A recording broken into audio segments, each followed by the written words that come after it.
Since the beginning of time, when Cro-Magnon man first stuck his dick in a fiery hole in the ground, on the dare of a neighbor with a more significant forehead than his own, man has sought danger. He sought the ability to do something reckless and live to tell the tale, whether for sport or for glory.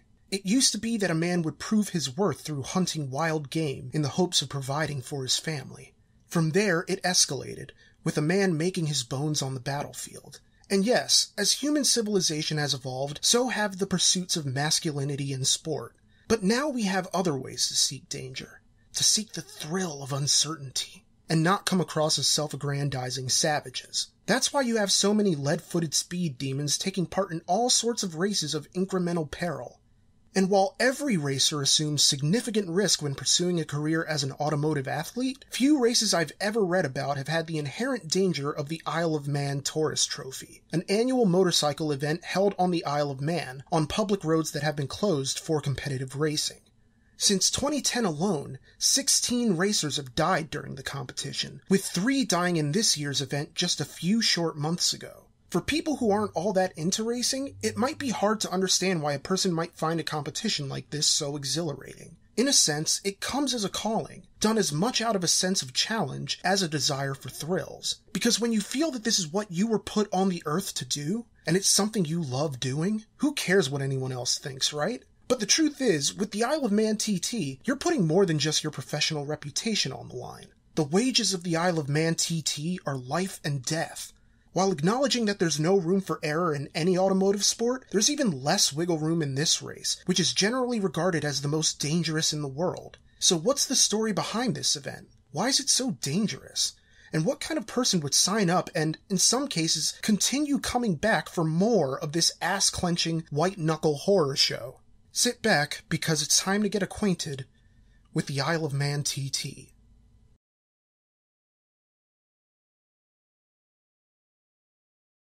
So it's the turn of the 20th century, and racing on highways and byways in Britain was forbidden due to an Act of Parliament.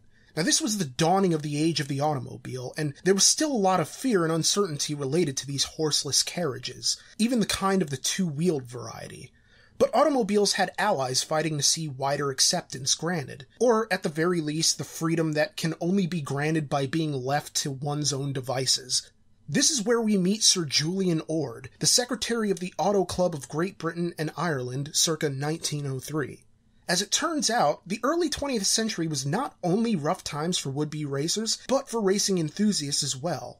For one, races such as the Austrian International Cup for motorcycles had suffered from a scandal centered on allegations of cheating, which essentially sullied the good name of an event that had, to that point, been among the most renowned in the world for motorcyclists. Meanwhile, all motorists were having their lead feet inhibited by that pesky, aforementioned Act of Parliament which banned racing, in addition to the legislation that introduced a nationwide 20-mile-per-hour speed limit.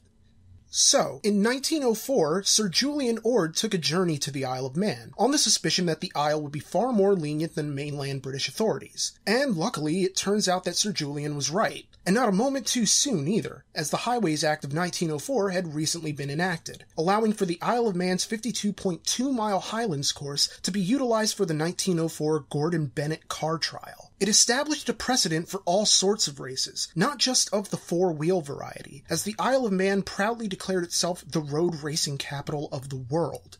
It was intended that this car trial would be a part of a larger European car race circuit, as the Highlands provided challenging terrains of steep, mountainous altitudes.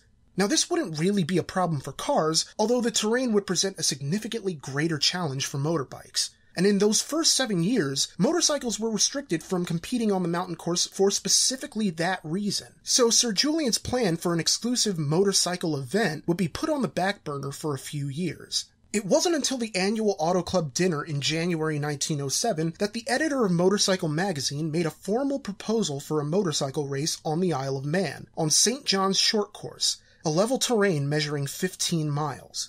The race was scheduled for May 1907, to be contested under a time trial format, and welcoming all road-legal touring motorcycles with exhaust silencers, saddles, pedals, and mudguards. It would become tradition for the Isle of Man TT to be held over 2 weeks, with the first week consisting of practice sessions and the second week centering on the races themselves, with a special, unsanctioned Mad Sunday event that allows racers to tour the dangerous Snaefell mountain course, where the race would be contested beginning in 1911. But for now, the Auto Club was simply focused on pulling off this event without a hitch.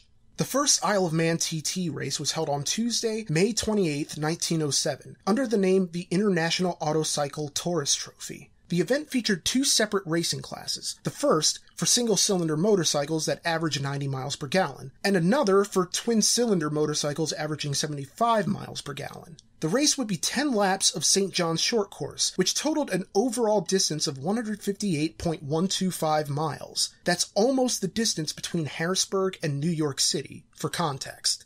The race began at 10 a.m., and over the course of the 10 laps of the single-cylinder race, the competitors quickly found that this wasn't exactly going to be a walk in the park. During the first lap, a Triumph motorcycle being driven by Jack Marshall took a nasty spill, which put him at a serious deficit just minutes into the race. Meanwhile, a racer by the name of F. Appleby Jr. suffered a puncture to his Rex motorcycle, which nearly necessitated his retirement from the race altogether. During the second lap, a Triumph driven by Stanley Webb suffered a malfunction of the engine exhaust valve, and this actually did result in retirement from the race, joining fellow racer W.A. Jacobs, who suffered an accident earlier in the first lap. Out of 18 competitors, only 9 finished the race. The winner of the single-cylinder class was Charlie Collier, who averaged 38.2 miles per hour on his 3.5 horsepower matchless motorcycle. Collier set the fastest lap in his class, and his overall journey took 4 hours, 8 minutes, and 8.2 seconds, over 10 minutes faster than second-place finisher Jack Marshall, whose first lap spill may have ended up costing him the race altogether. Interestingly enough, Charlie Collier competed against his own brother in the inaugural TT. However, Harry Collier was among the unfortunate 9 who failed to finish the race, as his matchless motorcycle suffered engine seizures in the second lap, necessitating his exit from the race during the 9th lap. Naturally, the Colliers were well acquainted with engineering mishaps on the road since they regularly raced matchless motorcycles manufactured by their father's company, H. Collier & Sons. In many respects, the lesson of that first Isle of Man TT was that this would be as much a competition of engineering as endurance and roadmanship. As for the twin-cylinder race, well, that one wasn't nearly as close. Of the 9 competitors looking to earn the twin-cylinder trophy, only 3 actually finished, and the time difference between the winner and his nearest competitor was massive. Rem Fowler, the racer who won on his Norton motorcycle with a Peugeot engine, earned the fastest lap in his class with an average race speed of 42.91 miles per hour and an overall race time of 4 hours, 21 minutes, and 52.8 seconds. Billy Wells, the man who came in second place on his Vindec motorcycle, crossed the finish line over a half an hour later at a time of 4 hours, 53 minutes, and 44.5 seconds. Still, this was 18 minutes faster than the third and final competitor to finish, a man by the name of W.M. Heaton, whose 5-horsepower Rex motorcycle got him across the finish line in 5 hours, 11 minutes, and 3.5 seconds. The rest of the field? Not so lucky. In particular, one competitor by the name of Oliver Godfrey suffered the first fire of the Isle of Man TT when his own 5-horsepower Rex caught fire during a pit stop. While not necessarily as close as the single-cylinder race, there was an element of drama to it. As it turns out, Rem Fowler's motorcycle had several drive belt and spark plug issues, which culminated in a burst tire on the 7th lap. Fowler crashed at close to 60 miles per hour while tackling the Devil's Elbow, a treacherous stretch of road situated between the Kirkmichael and Peel sections of the short course. Injured and dejected, Fowler was about ready to throw in the towel altogether, until a nearby spectator told him that he was at least 30 minutes ahead of second-place challenger Billy Wells. So he hopped right back up on his bike and resumed the race, regaining whatever distance he may have lost in the crash, and actually increasing his lead time over Wells by nearly 2 minutes. It was a dramatic end to the race that would go on to become a 100-plus-year tradition. And yet, the following year, Charlie Collier would come in second place to Jack Marshall, who was runner-up the year before, while Rem Fowler didn't defend his title at all, opening the way for Harry Reid to claim the trophy with a new record time of 4 hours, 5 minutes, and 58 seconds on his 5-horsepower Dot. Over the years ahead, the event would come to be known as the Isle of Man TT, and its reputation would grow as the ultimate challenge for motorcyclists. But the event itself was about to get a whole lot more challenging. By 1911, the Snaefell mountain course became the home for the Isle of Man TT, and this is where it continues to be raced today, albeit on a different route than initially used. You see, as the race evolved over the years into the 1920s, the course ran the roughly 37.7 miles from Glen Crutchery Road and west to Ballacrane, before turning north towards Ramsey, which is the last stop before the southernmost swing of the course, which would take them up the mountain climb to the top of Brandywell, some 1,400 feet above sea level. From there, it was pretty much a downhill loop back around to the finish line at Glen Crutchery Road. It's a dynamic amount of change from one race, and part of the reason it's so exciting, resulting in an event that each summer sees race teams and fans spending a total of over £25 million on the Isle of Man over the course of the 2-week period. But how else has the race changed? Well, the modern TT has a lot more paperwork.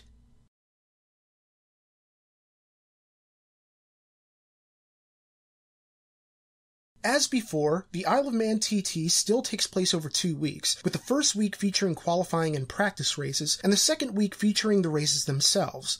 All in all, the Isle of Man TT includes 7 races in total. The Senior TT, the Super Stock TT, the Super Bike TT, the Super Sport TT, the Lightweight TT, the Sidecar TT, and the newest edition, the Zero TT for electric motorcycles.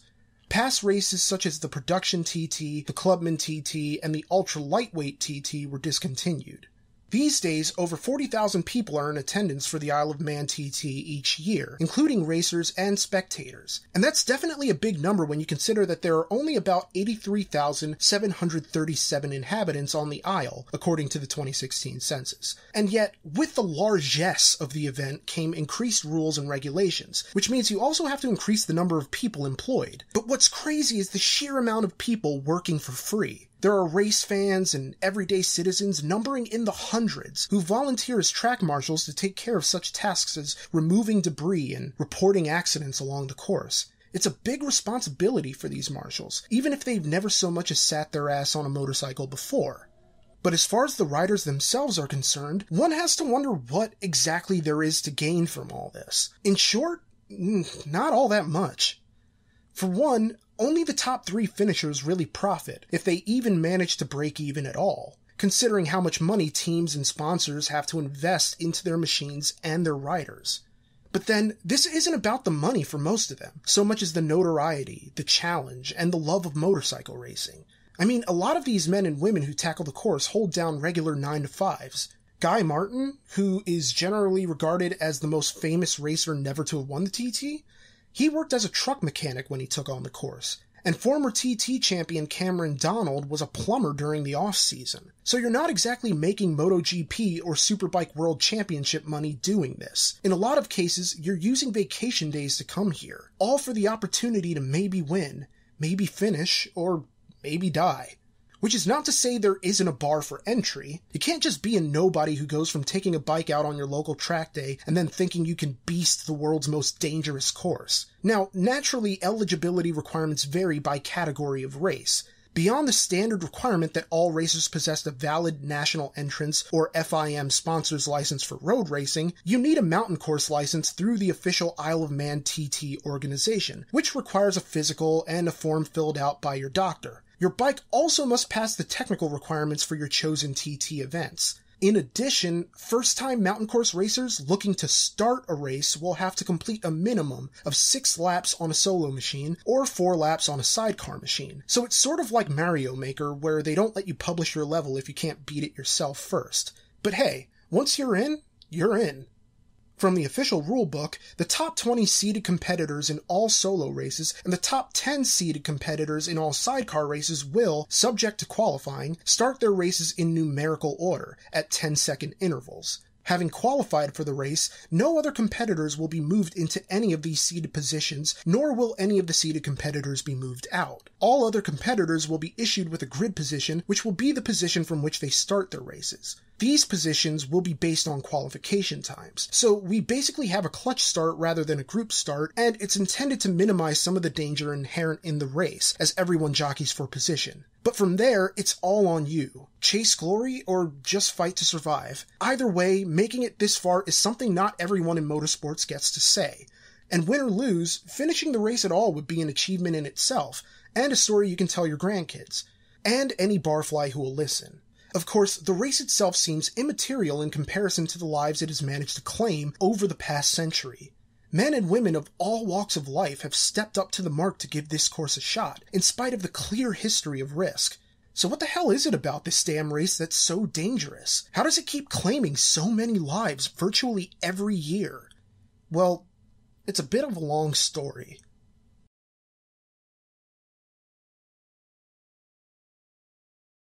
You might find yourself wondering just why exactly this race is held in such high regard as the world's most dangerous. For the most part, it comes down to a number of issues that, while prevalent in most auto races, are exacerbated by the nature of this race itself. For instance, as with any race, speed is a factor when it comes to risk, as this is a course where motorcycles are reaching speeds in excess of 200 miles per hour. This would be dangerous enough, but it's made worse when you consider that the riders are racing on closed roads rather than on a proper circuit. That means telephone poles, residential homes, and countless other obstacles like walls, roadside curbs, cracks in roads more often used for daily driving, and terrain that isn't exactly leveled off for maximum racing efficiency. In addition, more so than perhaps any normal racing circuit, the mountain course is very much a living course, in that it changes from one season to the next, due to the nature of the roads not being used exclusively for racing. You can try to keep the road clean of any sort of oil or rubber, and you can try to account for how the seasons might change the overall conditions of the road, with factors such as pavement friction and infrastructure damage contributing to the risk for the riders, but there's no way to really plan for every eventuality. This is without even getting into the mechanical effects of how pushing your motorcycle to the levels needed to win the TT are likelier to cause machine failures than many other races of this type. This is borne out by World Rally Car champion Mark Higgins, a man who offered Automobile magazine some insight through first-hand experience with the course. Basically, there are any number of mechanical issues a rider could suffer, whether it's some sort of gear problem or something as basic as a tire blowout. And yeah, you might note that this is the case in most autosports, which it is, but a lot of these riders are hitting speeds in the high hundreds in an area with little or no runoff. Because due to the nature of this course, these tracks don't exactly have a runoff the way a proper course does. And when the mechanical failure occurs, you're not going to have more than a fraction of a second to react. And, to make matters worse, as Higgins notes, protection for these riders basically amounts to a piece of leather and a helmet. The course becomes even more perilous when you factor in the wildlife in the surrounding area, as Higgins recalled a race in which a rabbit hit one rider's sidecar, causing an accident that cost the man his arm. Even without animals on the road, nature remains one of the biggest factors in the treacherous conditions of the Isle of Man. Higgins says, "Today they would never run it when it's foggy or wet, but in the old days, you could have fog on the mountain and rain, and off you go." In fact, Higgins would go as far as to suggest that the race wouldn't have even been allowed had organizers attempted to set it up today. The fact that it's even still around at all is because, well, it's always been around. Higgins says that if they tried to set this course up now as a new thing, it would never be allowed, due to the likelihood of death. And yet, Higgins understands why friends, such as previous Isle of Man champions John McGuinness and Ian Hutchinson, step up to the plate. "It's a perfect test for man and machine. The whole thing of having people waiting in the pits. It's all very gladiatorial for the bike guys. Watch how people say goodbye to people. Watch the crews. There's fear when people go out there on the track. More so for the riders and families because the riders are doing what they love. But some don't come back. It's the most amazing place in the world. It's addictive." And yet, the fact remains the same. A lot of people really don't come back. To date, over 250 people have lost their lives on the Snaefell mountain course. Worst of all, not all of the fatalities have happened in a race itself. But before we get to that, we have to go back to the start, when the Isle of Man first acquired its reputation as the Death Race, long before there was ever a Death Race 2000. It all began with Victor Surridge in 1911, who became not only the first person killed during the Isle of Man TT, but the first person in the history of the Isle of Man to die in an automobile accident. On June 27, 1911, Surridge was practicing for the 1911 Isle of Man TT at Glen Helen, giving the new Snaefell mountain course a whirl. Surridge was one of the first to try it out, and he was the first to perish when he crashed into an embankment after attempting to pass another competitor. Why they didn't rethink using the mountain course after this is anyone's guess, but an inquest at least comforted his family and friends with the knowledge that his death was likely instantaneous upon impact. Not that this would do much to quell any of the accidents that would come to characterize the event.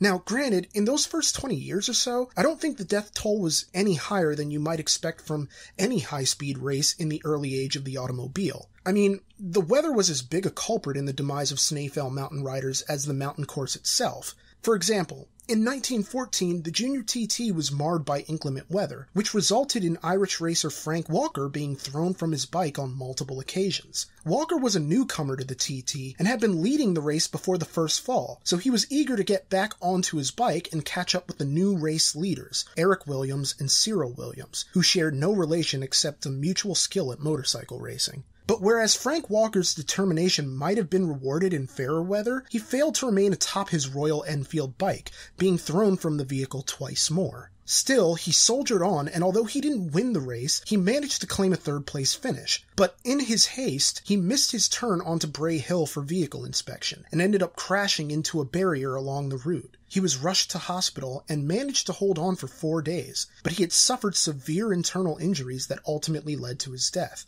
making Walker among the few to actually complete the course, only to be killed in an accident after the race concluded. And he wouldn't be the last, as there would go on to be riders over the past century who have been killed in the parade lap, as well as riders who were killed during practice sessions. And yet, despite the danger, the TT enjoyed world championship status through the FIM from 1949 until 1976, when it was considered to be too dangerous and had its championship status revoked. Considering the 1970s featured two of the deadliest years in the history of the race, it's not that shocking that the primary governing body of international motorcycle racing revoked its world championship status after the glory years of the 1960s. In particular, 1970 was the single deadliest year in the history of the race, claiming 6 lives, including that of Grand Prix veteran Brian Steenson, who'd finished the 1969 Junior TT in second behind the legendary Giacomo Agostini. The race also claimed world championship contender Santiago Herrero, who'd been a sports icon in his native Spain. A racer virtually his entire life, Herrero had been chosen by Eduardo Hiro, the lead designer of the OSA motorcycle company, in order to help develop the OSA 250cc that featured the new monocoque or single-shell chassis. This partnership led to victory in the 250cc Spanish National Championship in 1967, and it resulted in a fruitful partnership with OSA, as Herrero claimed 3 international Grand Prix wins in 1969 alone. Which makes his death in the 1970 Isle of Man TT all the more tragic, considering the prime of his career was arguably yet to come. The accident occurred during the final lap of the 250cc lightweight TT, as Herrero was thrown from his bike onto the open road, where he was struck by fellow competitor Stan Wood, who'd swerved in an attempt to avoid him. Although Herrero's injuries initially seemed comparatively minor, numbering a broken ankle and 2 broken collarbones, the Spanish racer went into irreversible shock from his injuries 2 days later, and died at the age of 27. Wood hypothesized that melting tar on the road may have been responsible for Herrero's crash. Considering the time of year and the sheer number of riders on the course, it's not an implausible explanation. Still, regardless of the reason, Herrero's death broke hearts worldwide, and even led to the OSA company getting out of the racing business altogether. And don't think that death has in any way been culled by advances in technology and protective gear, as we lost 3 riders in the Isle of Man TT in 2017, just a few short months ago. 48-year-old Davy Lambert died on Tuesday, June 6th, after a crash he suffered during the Superbike TT 2 days previous. 28-year-old Joachim van den Hoek would be killed the following day during the Superstock TT, after having just competed against Lambert in the Superbike race the day before. Later on June 7th, 33-year-old Alan Bonner was killed in a crash during the qualifying session for the Senior TT, completing the unfortunate trio of deaths at the event. Sadder still, Bonner's career showed promise, as he was the fastest ever TT rider from the Republic of Ireland, recording a lap time of 127.090 miles per hour in 2015. Overall, the stats on the Snaefell mountain course fatalities are considerable, numbering 269 deaths, including riders, spectators, bystanders, and officials. Over half of those deaths, some 146 in total, occurred during the Isle of Man TT. The others are related to other events that occur on the same mountain course, such as the Manx Grand Prix. The early years featured the fewest deaths, as the 1910s only claimed 3 lives, thanks mostly to World War I putting the races on hold, although the enormity of loss suffered in that war doesn't exactly make this statistic any sunnier.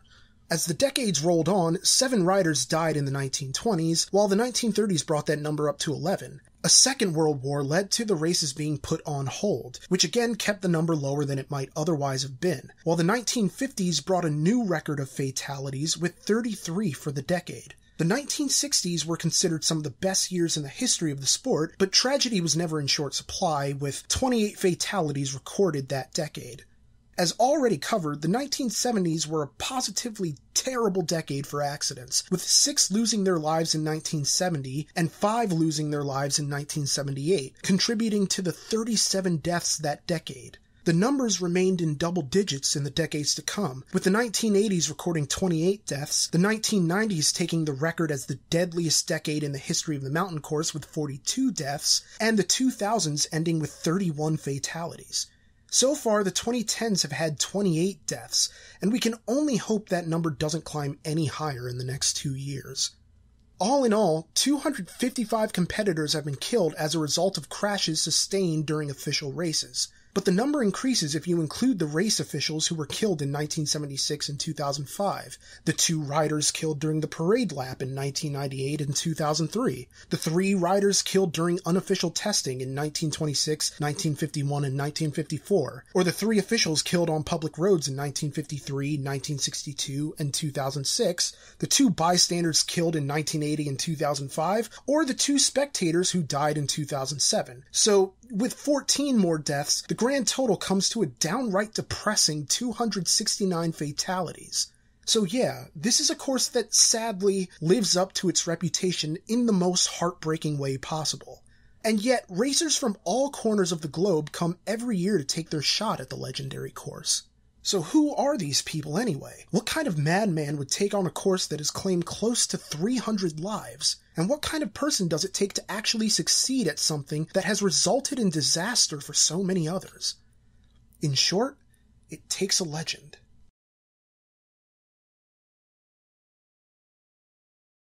Now from here, I could probably go decade by decade and year by year, listing all the changes to the Isle of Man TT, like 1926 bearing witness to the first 70-mile-per-hour TT lap by the great Jimmy Simpson, or how sidecars were first prohibited that same year, a ban that lasted until 1954. I could note how Harold Daniil set a new record in 1938 with a 91-mile-per-hour lap on his Norton, but I imagine that would all be as dry as hell, especially considering all the facts and figures I've already made you listen to. So instead, I'd like to spend the next 3 chapters digging into the mythos of this race through 3 different sets of racers, the men who challenged the course, and the eras they represented for the Isle of Man TT, its early years, its golden age, and its modern era.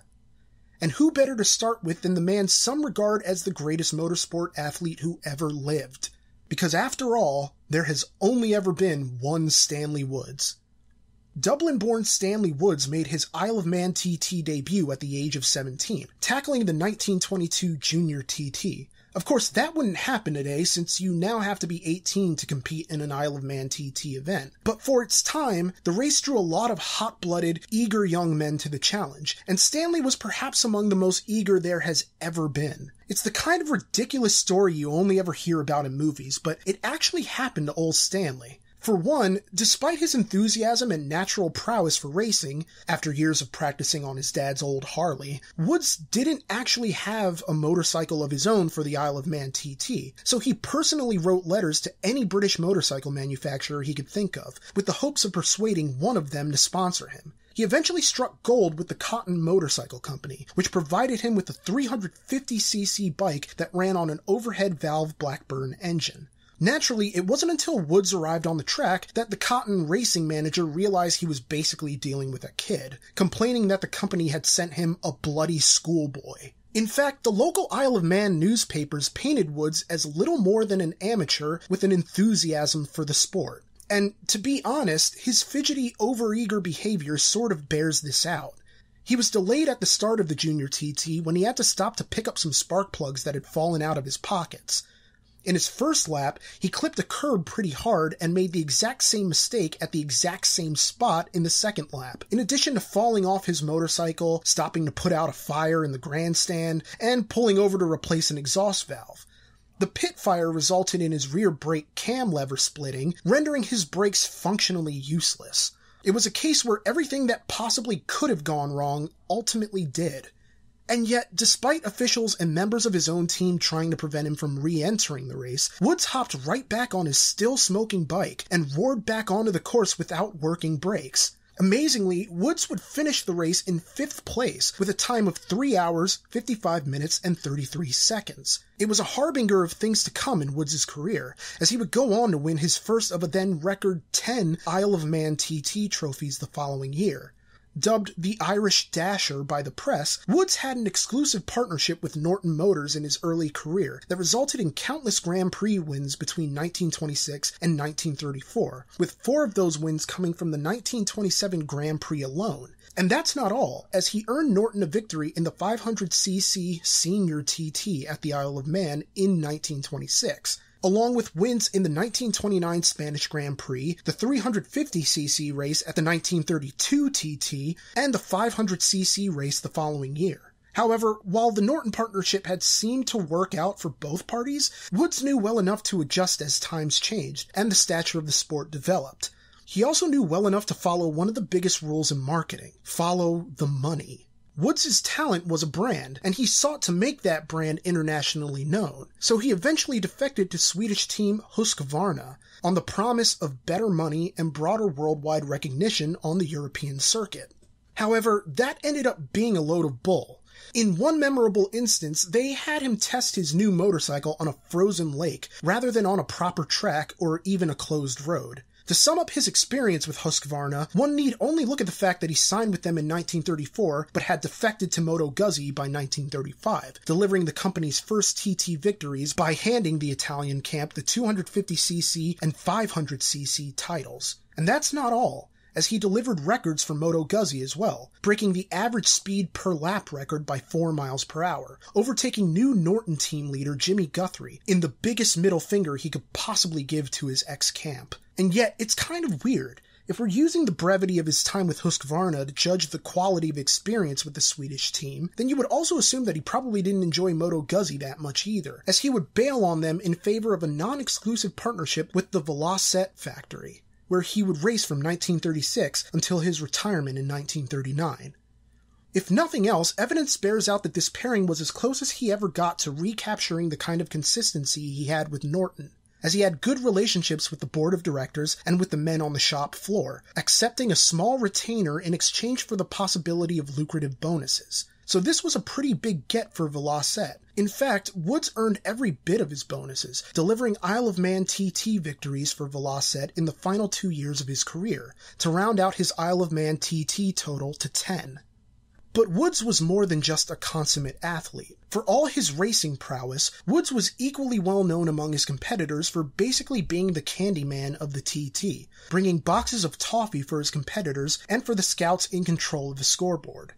Why toffee? Well, when he wasn't busy setting records on the Snaefell mountain course, Woods was a candy maker, producing his own toffee under the brand name Stanley Woods Limited, based out of his hometown of Dublin. Toffee ran in the family, after all, since his father supported their family in the early 20th century with a job at the Macintosh Toffee Factory in Dublin. An actual Stanley Woods Limited toffee tin would probably fetch a pretty good price on the antique market these days, not just due to the relative rarity of a tin case from that company, but because of the detailed image of Woods on his motorcycle, which adorned the tin itself. Granted, Woods wore many different hats throughout his career, such as part-time globetrotter. You see, after carrying on a passionate love affair with a French woman that led to a secret marriage and a public divorce, Woods married Mildred Ross, a Canadian woman of Irish descent. Together, they would go on to travel the world, with Mildred taking countless recordings of their adventures on cinefilm in such places as Australia and Egypt. Over 70 years later, many of those recordings remain intact and offer a glimpse into what it was like for the Lovebirds as they traveled the world. As for other hats Woods wore throughout his career, he would eventually become president of the TT Riders Association and also served as a commandant in Ireland's 4th Cavalry Motorcycle Riders during the Second World War. However, road racing was temporarily suspended during the war, which essentially denied Woods one last run at glory, as his health had taken a turn by 1945. It was sad because, by the time the war had ended, Woods felt he could no longer compete at the level he once did. But he remained active in the racing scene, organizing trials and other events, culminating in automotive sports experts naming Woods the greatest Isle of Man competitor in history in 1968. Sadly, despite making a boatload of money during his racing career, poor management left him facing financial ruin, so he sold his trophies to the Ulster Folk and Transport Museum in order to keep his head above water. Woods died on July 28, 1993, at the ripe old age of 89. Although Woods' record of 10 wins was eventually bested by Mike Halewood's 14 TT victories, Halewood's career took inspiration from forebears like Woods, who helped bring motorcycle racing to prominence in the early to mid-20th century. But who is Mike Halewood exactly?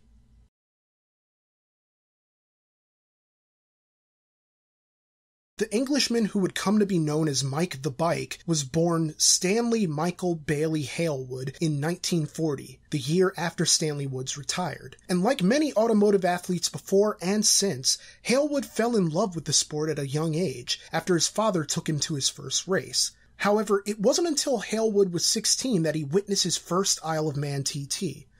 1 year later, he followed in Woods' footsteps by entering his first TT at age 17. While that first race didn't have the same number of problems Woods' debut race did, like the failing brakes or the fiery mid-race pit stop, Halewood posted an 11th place finish. But it was a promising start to his young career, as he would go on to win the Pinhard Prize the following year, in recognition of his performances in the 125cc, 250cc, and 350cc classes that season. The Pinhard Prize, which is awarded to motorcyclists under the age of 21, went a long way in establishing Halewood's reputation as someone worth keeping an eye on. By June 1961, Halewood was already a legend in the making, becoming the first racer in Isle of Man TT history to win 3 races in 1 week, besting all other competitors in the 125cc, 250cc, and 500cc categories. And he might have even won a 4th had his AJS-7R not suffered a broken gudgeon pin during the 350cc race, which he was actually leading at the time of his mechanical failure. But Halewood would make up for that loss by winning the 1961 World Championship in the 250cc on his 4-cylinder 4-stroke Honda. After signing with M.V. Augusta in 1962, Halewood would go on to win the 500cc World Championship on 4 consecutive occasions, before setting a new 1-hour speed record on the M.V. 500cc on the Daytona circuit, averaging 144.8 miles per hour. So it's not that big of a surprise that Halewood would go on to dominate at the Isle of Man TT, triumphing in what is typically regarded as the most dramatic race in the history of the event, the 1967 Senior TT. Halewood and his 4-cylinder Honda RC181 did battle against his rival, Italian legend Giacomo Agostini, who raced on his M.V. Augusta 503. Sure, there were 4 other competitors in the race, but it might as well have been a one-on-one duel between the rivals. It all started off with Agostini in the lead, shattering Halewood's previous first-lap record by reaching speeds of 108.4 miles per hour. Although Halewood would fire back with a 108.8 mile per hour second lap, Agostini held on to the lead by 8.6 seconds as the men entered the 3rd lap. However, the 3rd lap proved crucial to Halewood's chances at overtaking the Italian champ, as Halewood managed to cut Agostini's lead in half by the time they hit the half-point pit stop. Unfortunately, Halewood lost valuable time adjusting the twist grip, which had become misaligned during the previous lap. With only 3 more laps to go in the 6-lap contest, Halewood was a man possessed. He pushed his Honda to the limit in a desperate gamble to cut into Agostini's now commanding 11.6-second lead. It wasn't until the 5th lap that Halewood miraculously closed the distance, resulting in a race that was, for all intents and purposes, neck and neck right up until the end. Hale would continue to press Agostini, forcing the Italian to push his M.V. Augusta even harder to keep ahead.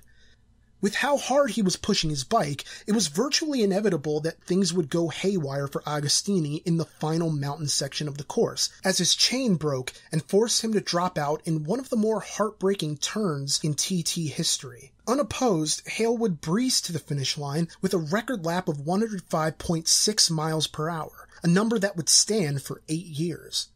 By the end of Halewood's career, he would amass 12 victories at the Isle of Man TT and 9 Grand Prix motorcycling championships. And that's not all, as he transitioned to Formula One, competing in 50 Grand Prix races and finishing on the podium twice, with one of those podium finishes occurring at Le Mans. Throughout his career, Halewood cultivated a persona as the life of the party, with British 1976 world champion James Hunt crediting Mike the Bike with teaching him how to live the Playboy lifestyle. Halewood was basically Ric Flair before Ric Flair. He loved fast cars, faster bikes, good booze, and beautiful women, and not necessarily in that order either. He once arrived to a race late due to a hangover from partying the previous night. Sure, he could have been on time, but he apparently was so drunk the night before that by the next morning he'd completely forgotten where he'd parked his car. This is in addition to all the hotel rooms he trashed and all the crazy parties he threw. Studying at the altar of Halewood, James Hunt became every bit as debauched as he was talented. He'd show up in plain clothes for black tie events, including one particular time where he wore a shirt that simply read, "Sex, the breakfast of champions." And it wasn't just that Hunt partied hard, smoked like a chimney, and drank like a fish. He also turned racing into hockey, straight up fighting with fellow competitors if he felt a crash wasn't his fault. Anyone who ever had an issue with Hunt's hard partying ways could probably thank Mike Halewood for showing him the ropes. And yet, Halewood slowed down a bit later in his life, having 2 children, a daughter named Michelle and a son named David, before going on to marry their mother, a supermodel named Pauline. Sounds normal enough, but here's where things get weird. You see, Pauline had initially been hesitant to the idea of marrying someone who regularly raced in a competition that had killed so many people. A race which had the potential to see him in an early grave at any moment. But Halewood told Pauline a strange story about something that happened to him during an international trip that essentially turned him into the fearless racer he would become. Halewood recounted to Pauline a story in which he traveled to South Africa and, while there, visited a local fortune teller. This fortune teller assured him that he needn't worry about being killed in any of his races. It was a relief at first, until the fortune teller added that the reason he shouldn't worry about dying in a race is because he wouldn't live past 40. According to the fortune teller's prophecy, he would be killed by a truck, not on the racetrack. Although it seems silly, Halewood apparently took the prediction seriously, albeit while maintaining his relatively wry sense of humor. Because, after all, reassuring your worried wife that you won't die in a race solely because some random truck had already called dibs is the kind of absurdity that isn't really all that surprising for a guy like Mike. If nothing else, it was enough for Pauline to let go of her issues about marrying Halewood. But Halewood's accomplishments went beyond racing and family life. For instance, he had his heroic moments too, namely an incident at the 1973 South African Grand Prix at Kyalami. Halewood collided with fellow racer Clay Regazzoni on the second lap of the race, resulting in Regazzoni being rendered unconscious. When Regazzoni's car subsequently caught fire, Halewood sprung into action, pulling the unconscious driver to safety even after his own clothes caught fire during his first attempt to pull the Italian man free. When Halewood returned to the Isle of Man TT in 1978, it was as a man who'd been humbled by family life, and who'd been somewhat out of practice in the art of motorcycle racing, particularly against a field of newcomers who were as hungry as Halewood had ever been during his youth. While Halewood no longer looked the part of the Playboy athlete he was in 1958, he managed to win yet another Isle of Man TT race, a race that no one had given him a chance of winning at all, riding a Ducati 900 SS to victory. The following year, he made his final Isle of Man TT appearance, winning the senior TT on a 2-stroke Suzuki RG500, bringing his career Isle of Man wins to 14 in total, before using that same Suzuki to challenge TT Pro Alex George in the Unlimited Classic, a race he lost by only 2 seconds. And with that, Halewood called it a day on his legendary racing career at the age of 39. Halewood went on to open a Honda motorcycle dealership in Birmingham, and it looked as though he would hang around on the fringes of the sport as an elder statesman for years to come. However, the fortune-teller's prophecy would turn out to be tragically prescient. On Saturday, March 21st, 1981, Halewood left his home to pick up fish and chips for dinner for his family, taking his kids Michelle and David along with him. He drove his Rover SD1 along the A435 as he approached his home in Tanworth in Arden. But just as they were nearing their destination, a truck driver decided now would be a great time to make an illegal turn. And the result? Well, the lorry collided with Halewood's Rover, instantly killing 9-year-old Michelle. Mike and David were taken to the hospital to treat their injuries, and while young David ultimately survived, the accident claimed the life of his father, who died from internal injuries at the age of 40. However improbably, the fortune-teller's prediction had come to pass, and the only penalty the truck driver incurred for causing the tragic accident? A mere £100 fine. As Halewood was laid to rest, his greatest friends and competitors came to pay him tribute. Among his pallbearers were protege James Hunt, friend and rival Giacomo Agostini, and 4-time 500cc motorcycle world champion John Surtees. His loss was felt as deeply and as profoundly as his impact on the sport he loved, and he continues to be universally regarded as a legend of motorsports, a legacy he earned in large part due to his immense accomplishments at the Isle of Man TT. But unfortunately, Halewood would be far from the only legend on this list to be taken from us in an auto accident.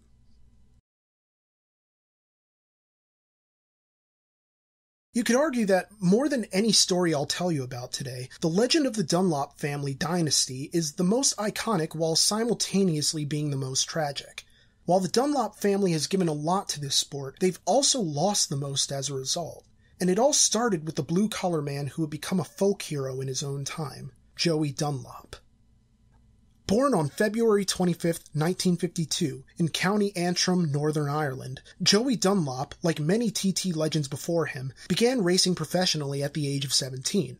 His first bike, which he bought for £50, was a 192cc Triumph Tiger Cub, which he raced at Magaberry. He didn't make much racing, so he had to finance his dream with odd jobs in construction and driving, since being a motorcyclist is nothing if not expensive as hell. But it certainly helped that Joey had talent in addition to determination, because he might not have made it no matter how much he was able to scrimp and save if he didn't actually have the talent to back up his passion.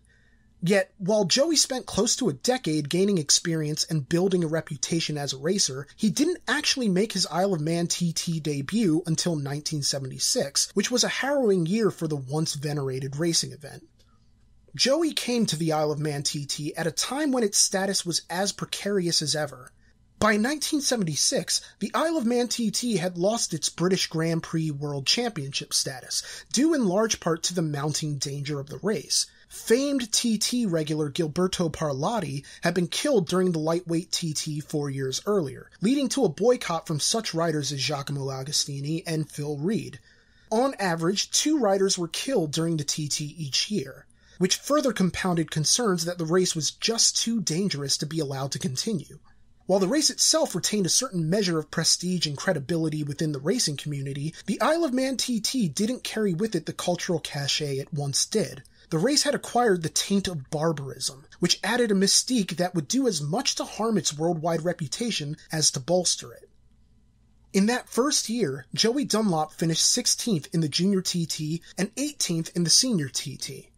The following year, Joey would win the first of his record 26 victories at the Isle of Man, keeping the TT legacy within the lineage of great Irish riders like his forebear, Stanley Woods. And, true to form, Joey would manage to achieve victory in spectacular fashion. As it turns out, Joey arrived on the Isle of Man on his friend's fishing boat, bringing along a strange Yamaha-Suzuki hybrid that mounted a Yamaha TZ750 engine to a twin-shock Suzuki chassis. The Yamazuki, as it was called, came into the race with little fanfare, as Joey had finished low the year before. But things were a bit different for 1977, as a special race, called the Schweppes Jubilee Classic, was being held as part of TT festivities, in honor of Queen Elizabeth II's 25th year on the throne. Joey's initial entry into the race was not accepted, so he holed himself up at the lodgings of fellow Irish racer Norman Dunn until the situation could be sorted. Sure enough, by the end of the week, Joey had his place on the start line. There would be a long journey in front of him, but Joey would manage to make the most of it by pacing himself. He ran on 3 cylinders for the first lap before the 4th kicked in at around the 8-mile mark. While the race was only 4 laps, Joey knew the mountain asphalt would wreak havoc on his tires, so he tried not to push the Yamazuki too hard, at least not until the final lap at Parliament Square, where he let loose for the final 14 miles, concluding not just with a victory, but with a lap time that bested TT mainstay Phil Reed, clocking in at 110.93 miles per hour. It was the end of a race and the start of a great career. After winning the 1980 Classic 1000cc race, Joey defected to the Works Honda team on the promise of bikes for life from then Honda boss Bob McMillan. Initially, the executives in charge tried to clean Joey up to make him more physically presentable, in addition to trying to smooth out what was perceived as his difficult Irish accent. Of course, this was failing to recognize that part of Joey's charm, indeed, part of his appeal, was that he came across as an everyman. He was the working-class hero, and relatable to the people in the stands. Honda wanted Joey Dunlop, but he would only come aboard as the genuine article. As Joey once famously said of his career, "I never really wanted to be a superstar. I just wanted to be myself." Over the next 3 years, Joey would add wins at the Ulster Grand Prix and the Northwest 200 to his considerable resume, before handing TT victories to Honda like Halloween candy. Starting in 1983, Joey began an undefeated streak in the F1 event at the Isle of Man, winning the F1 World Championship 5 times. Sadly, a crash in 1989 at Brands Hatch brought his streak to an end, but Joey would bounce back by remaining unbeaten in the ultra-lightweight TT from 1992 to 1994, winning the lightweight TT every year from 1995 to 1998, and picking up wins in the 1994 Junior TT and the 1995 Senior TT. In 2000, his 32nd year as a professional motorcyclist, and his final TT ever, Joey claimed victory in the ultra-lightweight, lightweight, and Formula 1 TT races to bring his overall Isle of Man TT total to 26 wins, the all-time record. In addition, he brought his number of Isle of Man finishes to 78, the 3rd best of all time behind Dave Madsen Migdal and Ian Laufer. From his first win atop the Yamazuki to the final 18 years of his career at Honda, Joey would not only claim the record 26 Isle of Man TT victories, but he would also earn 24 victories in the Ulster Grand Prix, 17 wins at the Skerries 100, and 13 wins at the Northwest 200, among other accolades that rendered him virtually unrivaled in the realm of motorsports. And yet, for all his racing prowess, Joey Dunlop was kind of a softie at heart, sharing in his success with his 5 children and his wife, childhood sweetheart Linda. He also spent an inordinate amount of time performing charitable works. During numerous off-seasons in his racing career, Joey traveled to Bosnia, Romania, and Albania to provide aid to orphans in trips that occurred largely without any press recognition whatsoever. He wasn't in it for the publicity. Joey just wanted to help. Now, with that said, the charity trips weren't without a certain amount of risk themselves.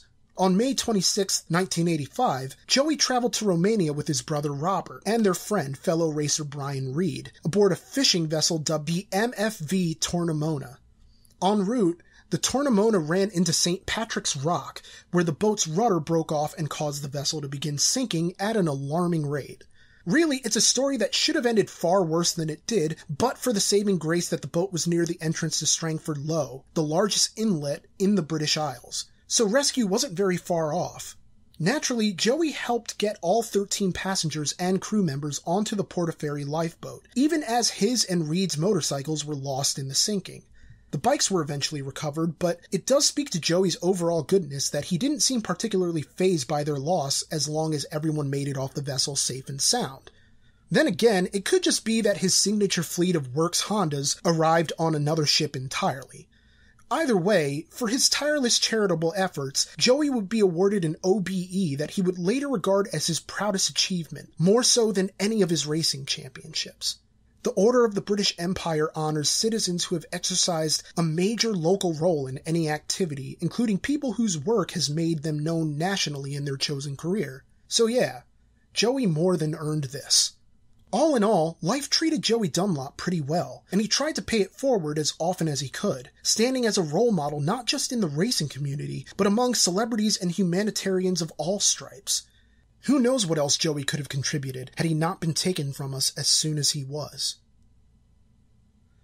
On July 2nd, 2000, Joey was competing in a 125cc race in Tallinn, Estonia. He was in the lead, although the wet road conditions had made the competition a bit more challenging for him than it might otherwise have been. Had the road been dry, this story might have ended differently, and at least one facet of the Dunlop family legacy of tragic endings could have been avoided. But it just didn't work out that way. Joey lost control of his bike on the wet road, crashing into a clump of trees. He was killed on impact. Joey Dunlop was just 48 years old. True to the magnitude of the loss, 50,000 mourners paid their respects as part of his funeral procession from Garryduff Presbyterian Church in Garryduff, Northern Ireland, to his burial site in the nearby cemetery. It was the same church where he and his beloved wife had recently renewed their wedding vows for their 25th anniversary, and it would be where the sports world would come together to see their hero off. It was a procession befitting royalty, with mourners from such countries as Australia, Japan, South Africa, and New Zealand. The streets were clogged with grief-stricken fans looking to pay their last respects. As his cortege went by, uproars of teary-eyed applause accompanied Joey's journey as he passed into history. In his memory, a special award was created for the Isle of Man TT for the most successful overall rider each year, named the Joey Dunlop Cup. In addition, a statue was erected in Ballymoney, his hometown where his love of motorcycles was born. There is also a statue of Joey on the Isle of Man itself, on the Snaefell mountain course he conquered so many times, resulting in his nickname, the King of the Mountain. In 2016, Motorcycle News voted Joey Dunlop the second greatest motorcycle icon of all time, second only to Valentino Rossi.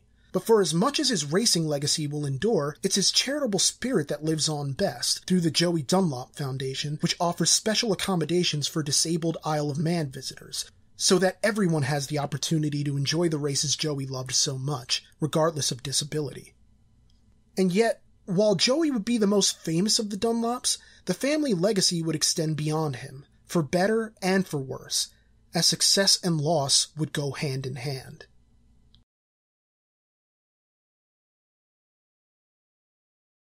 Although he was the recipient of fewer accolades than his older brother Joey, Robert Dunlop was every bit the automotive icon in his own right.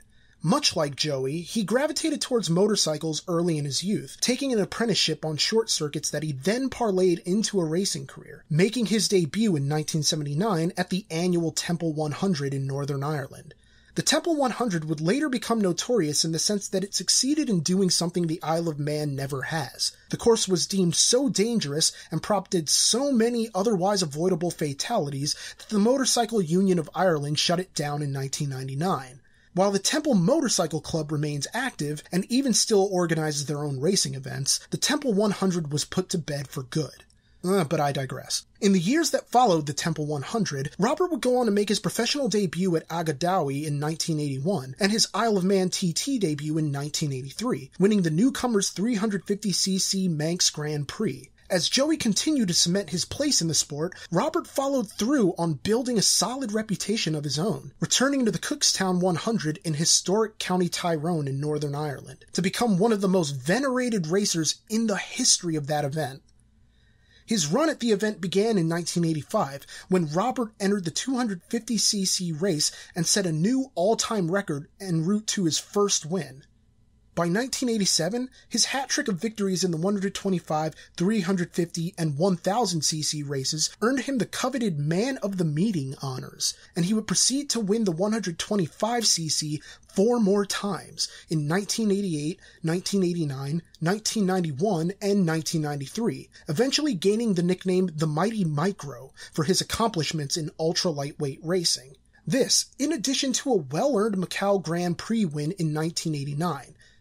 In keeping with Dunlop family tradition at that point, Robert claimed victory atop a Honda, in this case a Honda 500.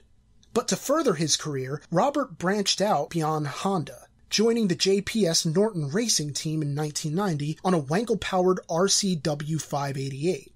Robert would go on to post an MCN Super Cup win and a double in the legendary Northwest 200, an event I mentioned earlier in Joey's tale, but which has far more narrative relevance here, as the annual event would come to define Robert's racing career for better and worse. But more on that later. As the 80s neared its close, Robert turned his attention back to the Isle of Man. By this point, Robert had already won the ultra-lightweight TT twice, setting a new lap record of 103.02 miles per hour in 1989, and topping himself the following year at 104.09 miles per hour. So naturally he hoped to extend his overall Isle of Man record in 1991. Granted, it would have been a tall order for anybody to catch up to Joey Dunlop's considerable accomplishments on the Isle of Man, much less for his own brother. But Robert managed to double down on victory, taking wins in both the ultra-lightweight race and the junior TT, along with a podium finish on the senior TT. Although not as successful in the immediate aftermath, he remained formidable in the years that followed, managing podium finishes in 1992 in the ultra-lightweight and the junior and senior TTs, and adding another ultra-lightweight podium finish to his record in 1993. All told, Robert would manage 14 podium finishes over the course of his TT career, and likely would have added many, many more had he not suffered an accident that, while not fatal, was all but a death blow to his racing career as he had come to enjoy it. During the Formula 1 TT event in the 1994 Isle of Man TT, Robert crashed at 130 miles per hour when the back wheel collapsed on his 750cc Honda RC45. For all intents and purposes, the crash probably should have ended his racing career altogether, as Robert was left with a broken right arm and right leg, and extensive nerve and tendon damage that restricted his range of motion, such as rendering him incapable of fully closing his right hand.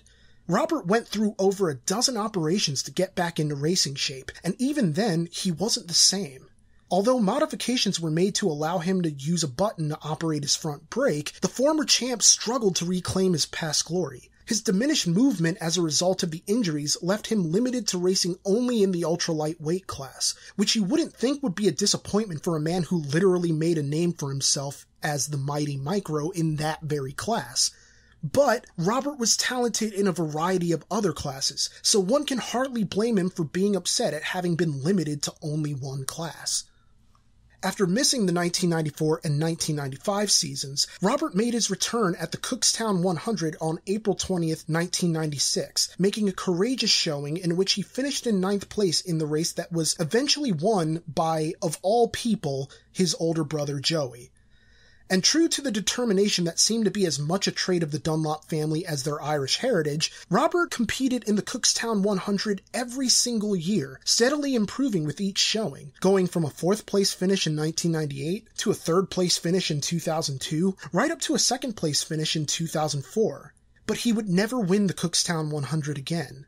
Still, he'd done more than enough to prove he was still capable of hanging with the new blood of the competition. In much the same way I found myself questioning how Joey's story might have ended earlier in this section, I similarly wondered what might have happened had Robert Dunlop remained committed to his vow to retire from the sport after the 2004 season. Like any sport, racing held with it a certain draw. It's the kind of thrill that can be hard to replicate through other means. But then, no, that's reductive. It's not just about the thrills for these guys. It's not just the white-knuckle speeds, the treacherous roads presenting danger at every turn, or the uncertainty of each race. It's the challenge, the sport of it all, the camaraderie of competition at a high level. It can be really hard to give that up.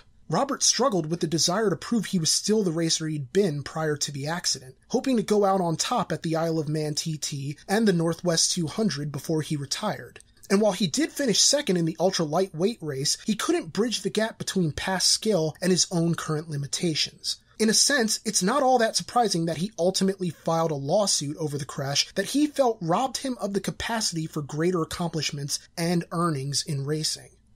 In 2002, Robert was awarded £700,000, about half of what he initially asked for in his lawsuit against Stuart Med, the former boss of his team and the man running the RC45 that failed, which caused the 1994 crash. He was also suing Marvick, the wheel makers on the RC45, and their former UK distributor, Racing Lines.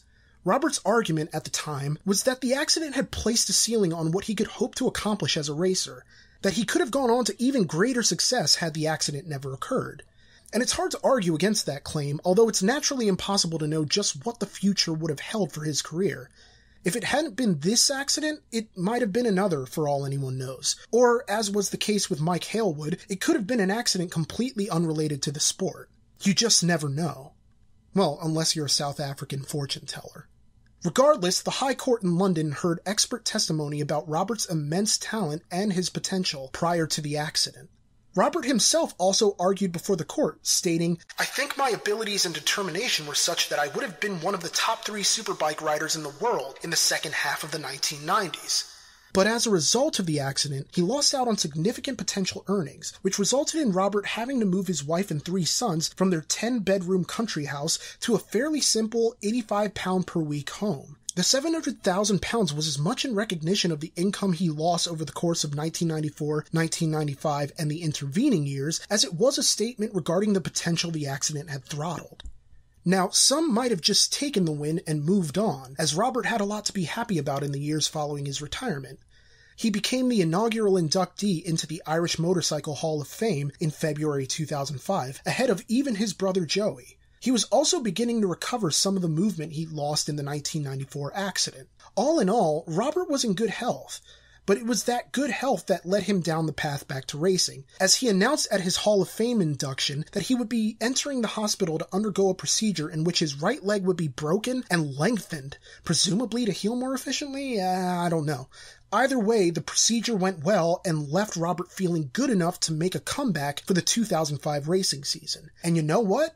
It was shaping up to be his best season in over a decade, as he claimed a then record-breaking 15th victory in the Northwest 200 in 2006. And you see, therein lies the rub. Remember earlier when I noted that the Northwest 200 would become the race that would define Robert's career in some respects? Well, this is where that all comes to fruition. You see, between them, the brothers Dunlop knew the Northwest 200 better than arguably any racers who'd ever tackled the course, except fellow Irishman Alastair Seeley, who won the damn thing a record 21 times. Regardless, it was clear that Robert knew the event inside and out. He knew those roads like the back of his hand. But anybody in motorsports will tell you, it doesn't matter how many times you've run a course, or how well you think you know the roads in front of you. Anything can happen at any time, whether you're a newcomer or one of the most celebrated veterans in the history of the sport. Like his brother Joey, Robert Dunlop suffered an accident on the racetrack that would prove to be fatal. The fateful accident occurred at the 2008 Northwest 200 during a practice run for the event, which runs along a 9-mile circuit of closed roads that link the towns of Port Stewart, Coleraine, and Portrush in Causeway Coast and Glens in Northern Ireland.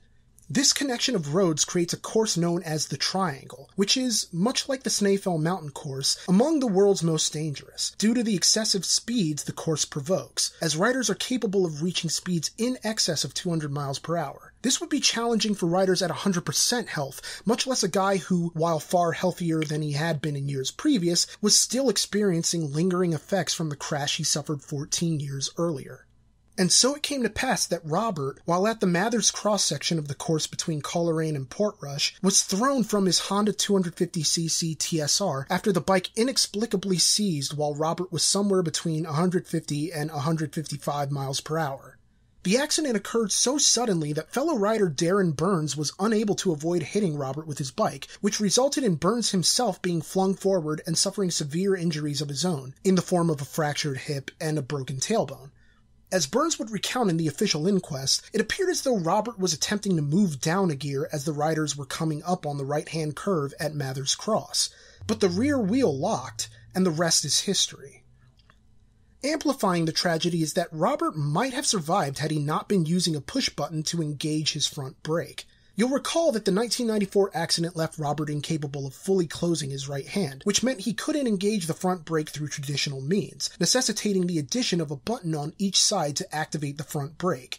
Experts called to testify in the official inquest stated that, in a situation such as the bike seizure that Robert experienced, a rider would only have a split second to engage the clutch in order to free the wheel. but the theory is that, in his panic, Robert accidentally hit the front brake button, which was clumsily situated on the left-hand side of the handlebars near the clutch. And as if that wasn't unfortunate enough, it turns out Robert actually had his doubts about the functionality of the 250cc bike prior to the race. On the Tuesday before the accident, Robert could only bring himself to run 2 practice laps before dismounting and telling his sponsor that the bike was lurching in top gear, as if it might seize up. More troubling, these telltale occurrences happened at the Mathers cross-section of the course, where the deadly accident would occur just a few days later. This, despite an independent inspector checking the bike on both the Tuesday before and the Thursday on which the accident occurred. In both instances, the inspector found nothing amiss with the bike, but an inspector with the Northern Ireland Forensic Service, who performed an examination on the bike following the crash, determined that the pistons had seized. In the inquest, the forensic examiner made note of the fickle nature of 2-stroke engines, and added that in situations like this, one generally has to sacrifice reliability for more power. Why Robert decided to race despite his concerns about the seizures is anyone's guess, but it's not hard to imagine that competitive spirit might have had something to do with it. Regardless of the why, the crash scene was a nightmare, with Robert and Burns lying amidst the wreckage of their bikes, and Robert's eldest son, William, trying to break through the carnage to see his father, only to be restrained by Northwest 200 clerk Mervyn White. Robert Dunlop was taken to the nearby Causeway Hospital in Coleraine, but his injuries were too severe, and later that day, on May 15, 2008, Robert Dunlop died at the age of 47, just a year younger than Joey was when he passed. Needless to say, the racing world wasn't ready to lose another Dunlop. While William Dunlop would go on to compete in the Northwest 200 and win the race in his father's honor, a black cloud remained hanging over the entire event. 3 days after the accident, on May 18, 2008, Robert was laid to rest at Garryduff Presbyterian Church Cemetery alongside his late brother. And yet, the Dunlop tale doesn't end there. You see, Robert's widow, Louise Dunlop, was among those to speak out against protesters claiming that the Northwest 200 should be discontinued, telling reporters, "If we don't understand something, the first thing we'll say is that it should be banned. Robert said to me, we're a bit of a nanny state. We have to have everything so safe we don't live." She would go on to say, "We do have concerns, of course we do. It's like any sport that is high risk, and there are quite a few of them. Motorcycle racing isn't the only one." And yet, while acknowledging that danger, Louise also noted that she couldn't fathom her husband giving it up, stating, "I didn't ever see Robert going into retirement. He was Robert. That was the person I married." Poignantly, she recalled Robert once telling her, "If I hadn't got this sport, who would I be? What would I be?" In the grand scheme of things, it wasn't simply that Robert was some kind of thrill seeker. It was as much about the spirit of competition and the desire to be the best. It was an athlete's dedication, and he'd maintained that level of dedication right up until the end. Louise defending the sport her husband loved probably would have put a smile on his face, if for no other reason than that it reflected the resilient spirit of the Dunlop family. She'd lost a husband, but she still stuck up for racing, even as she still had a considerable amount left to lose.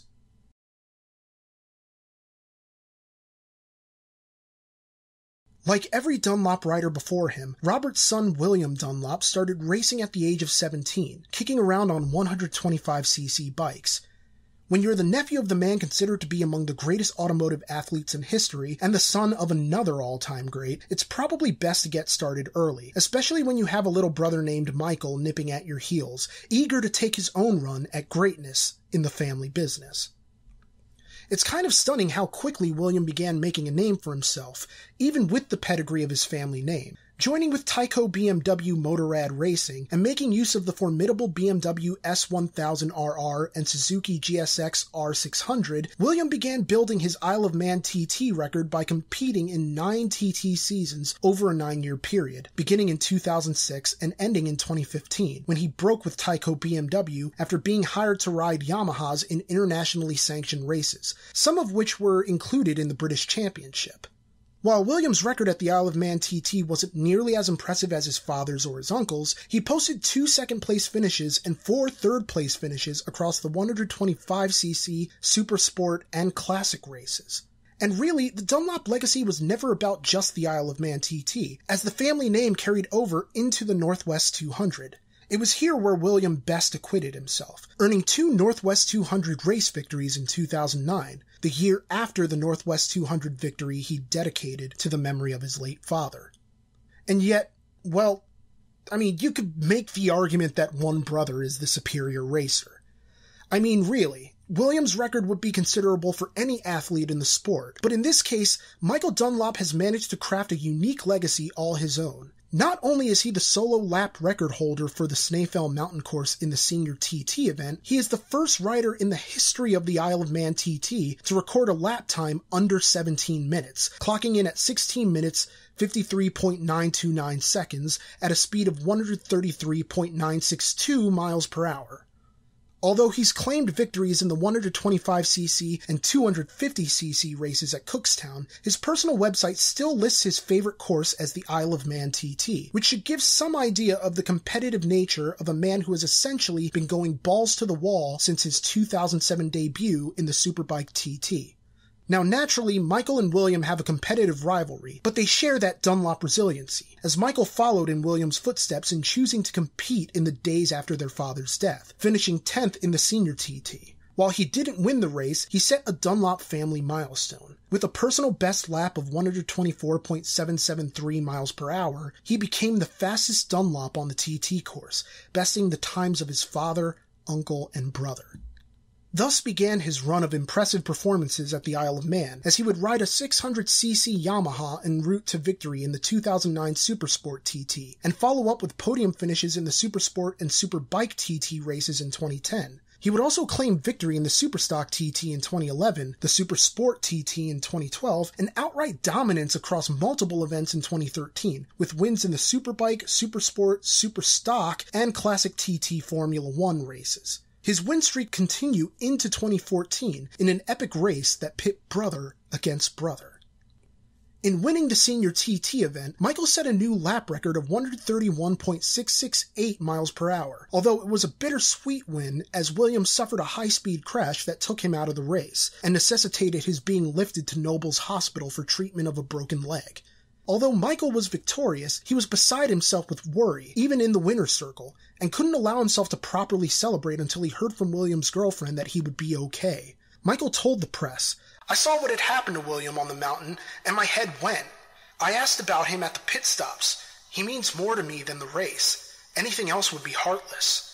I just hope that he is all right."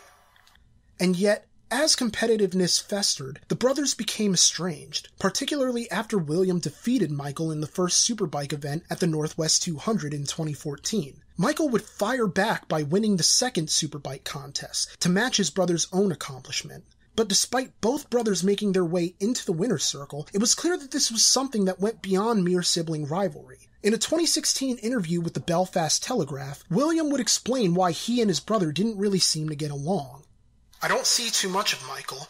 We do our separate things. Since the Northwest a couple of years ago, we haven't really been on good terms. In racing, I would be a better 600 rider, and he would be a better Superbike rider, but we always cross paths somewhere. There's always going to be rivalry with everyone in races, and it exists with us as well. We maybe treat each other worse than other riders. Michael is that obsessed. If he isn't going to win a race, he doesn't want you to win it either. We get on as brothers, but the actual racing side of things is hard. There are other brothers in motorcycling who get on very well, but they don't race against each other. I think it will be a lot better for me and Michael when we both finish racing." Of course, William was softened somewhat by becoming a father to his newborn daughter Ella in 2016, noting, "Before I was wishing my dad would have been there with us at the bikes, but now with Ella coming along, I know there's more to life than that, and I wish he was around to see his granddaughter. That's how your mind changes. I would hope Dad is proud of me." Naturally, William would admit that despite victories in the Northwest 200 and the Ulster Grand Prix, he still has his own shortcomings in certain family-won races. "For some reason, the TT hasn't happened for me yet. I've had the worst luck ever at the Isle of Man. You couldn't write the stories over the last 3 or 4 years. It has been ridiculous. I've had crashes, but they haven't been my fault. I crashed upright twice. It wasn't down to rider error. Crashes never really affected me, though the one this year definitely knocked me as it was out of my control, which was hard to take. On the other side of the coin, yes, Michael was achieving big victories, but he also suffered some major setbacks. Michael left Milwaukee Yamaha in favor of build-based BMW in 2015 to win the 2016 Superbike TT and the Senior TT, in addition to the John Williams Trophy. But it would be a race downhill from there. After earning second place in the Supersport Junior 600 TT, Michael was disqualified following a post-race inspection that revealed non-standard parts, which were in violation of race regulations. To make matters worse, Michael couldn't seem to get things moving in the Superstock TT, as his 1000cc BMW pretty much quit on him completely, forcing him to retire from the race after the first lap. However, Michael would redeem himself in the second Supersport Junior TT, setting a new lap record against Ian Hutchinson and claiming a victory margin of 31 seconds. Michael had won out, but he saw the writing on the wall and opted to switch teams, this time trading in BMW for the Suzuki Racing Team, winning the Supersport TT and the Senior TT in 2017. It was a measure of redemption for the younger Dunlop brother, a rare happy ending for the family. Their story remains unwritten, as either William or Michael could soldier on in the years to come, and perhaps surpass the legacies of either father or uncle. Regardless of what they decide to do, it seems clear that the Dunlop legacy is in capable hands, and that the legend of the Isle of Man TT will live on regardless.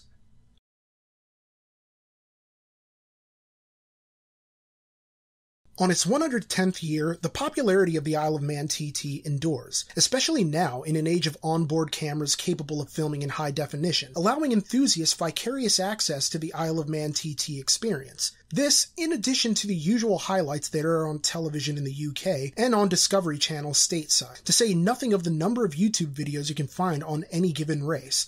Some of those videos even depict the accidents that have claimed lives, although I really have no desire to watch any of those. But hey, they're still there for whatever reason. What's crazy is that this race apparently came pretty close to being stopped altogether. Initially, it looked like the Isle of Man TT would be phased out by the Manx government after its centenary in 2007. But one man went out of his way to ensure that didn't happen. A hardcore race fan and avid Isle of Man TT enthusiast by the name of Paul Phillips quit his job in finance in 2006 in order to take a position as the motorsport development manager for the Isle of Man. It was an official government position, and Phillips took to it with enthusiasm. Together with his team, Phillips renegotiated media contracts and worked with various organizations to improve the safety of the event, while also recruiting new and exciting riders of all backgrounds and skill levels for the event. Everyone from longtime veterans to newcomers with raw, natural skill and the urge to meet the challenge that the Snaefell mountain course presented. On top of it all, Phillips also provided a refined marketing strategy, eschewing what he claimed to be the bloodthirsty and ignorant approach of the previous administration, in favor of a marketing blitz that emphasized the skill required of these races, even while acknowledging the perceived barbarism of a race that's caused so much death in its over 100-year history. His idea?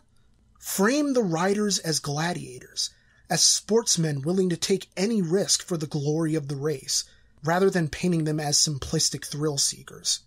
Unsurprisingly, the approach worked, and tourists from all over the world are coming in record numbers to witness the spectacle. Today, race fans enjoy something that's more akin to a sort of county fair, with unprecedented accessibility to the racers' paddocks. Here, fans just waltz right over to the paddock and meet their favorite riders. It's very much a community event, and I don't just mean locally. Wherever you're from, if you're in the Isle of Man for those 2 weeks, you're a part of the community of the Isle of Man TT. When asked by Cycle World in 2014 why he continues to compete in the TT after so many years and so many close calls, Guy Martin stated, "Because there's nothing like that course. The first night of practice makes me think, this is why I ride motorbikes." I guess the long and short of it is that the Isle of Man TT isn't for everybody, but for the people who hold that connection to the event, it's akin to something spiritual. And in a world where people don't feel like they have all that much to believe in anymore, there's a kind of peace to how people find comfort in the mad embrace of a race that, like nature, is completely indifferent to the efforts of man.